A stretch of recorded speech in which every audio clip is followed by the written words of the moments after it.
Story came up I just really want to share with you because it highlights the importance of this week's topic, which is showing your mission.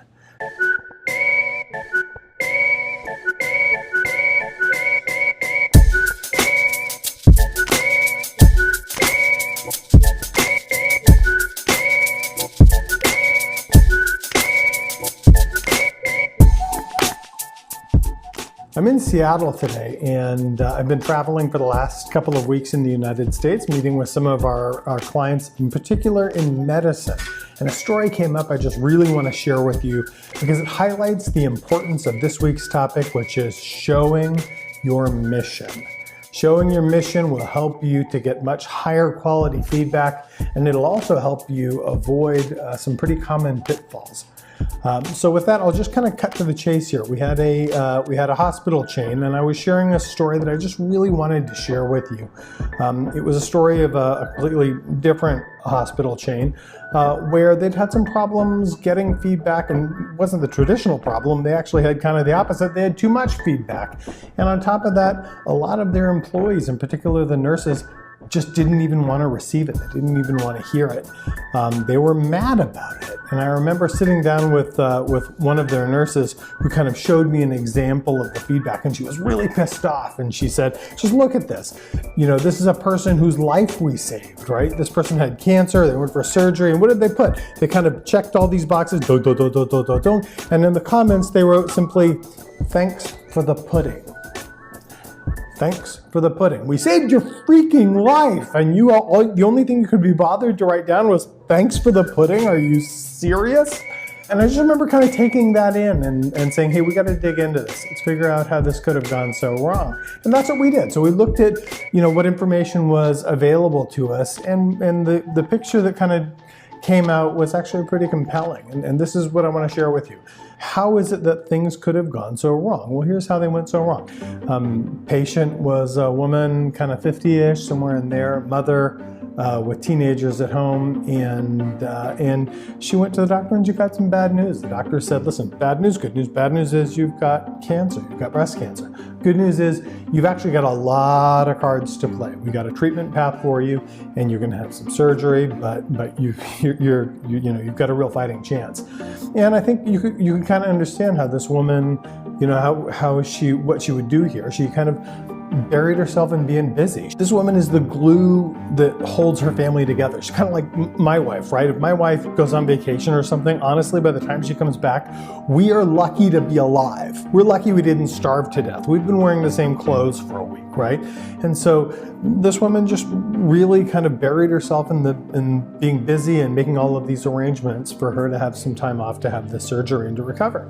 And when she finally finds herself there in the admitting area where she's in the smock and she's in the bed and there's no cell phone, she's by herself and there's this silence, this is the first time it really hits her, the gravity of her situation. She kind of thinks, yeah, I don't want to die. I don't want to die. I don't want to lose my family, and I don't want them to lose me. And she starts to kind of freak out. And exactly at that moment, the nurse walks in, and the nurse is kind of like her. The nurse is 50, mother, teenagers, the whole 9 yards. And the nurse does this wonderful, amazing thing. She instantly, spots this situation and almost effortlessly deals with it. She walks up, she grabs a pudding out of the cooler, and she, puts it down on the patient's lap, and she kind of chuffs her on the arm and says, hey, we got you covered. You're going to be okay. We're going to take care of you. And this wonderful thing happens where the patient feels better, right? She feels better.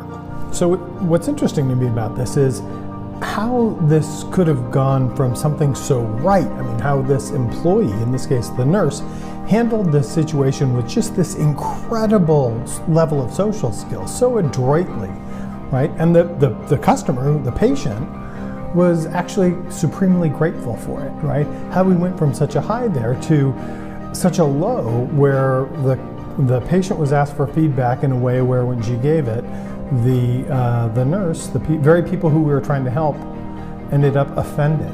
They were hurt by what we'd given them.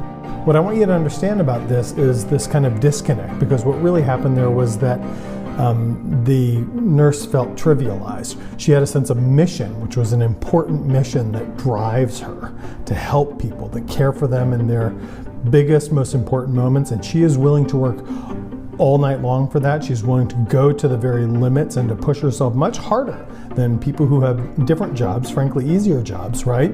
And then here she got this just really incredibly trivial feedback. That disconnect is what caused that level of anger with that nurse and with nurses throughout the organization.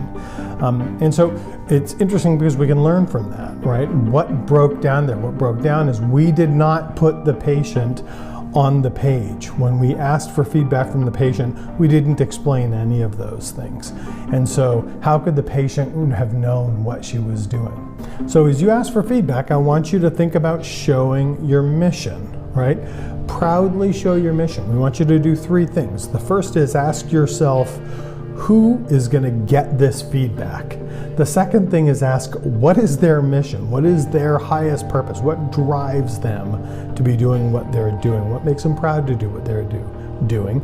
And then the third thing is make sure you're explaining that. When you ask for feedback, take the time, and we do it through a variety of design-driven ways, but there are lots of ways you can do this. Make sure you're putting your respondent on the page with what's really important to the very employees who are going to get this. And if you do, you'll get feedback that's not always going to be positive, but it's going to be respectful and it's going to be taken seriously. Thanks for joining me. And until next week, take care.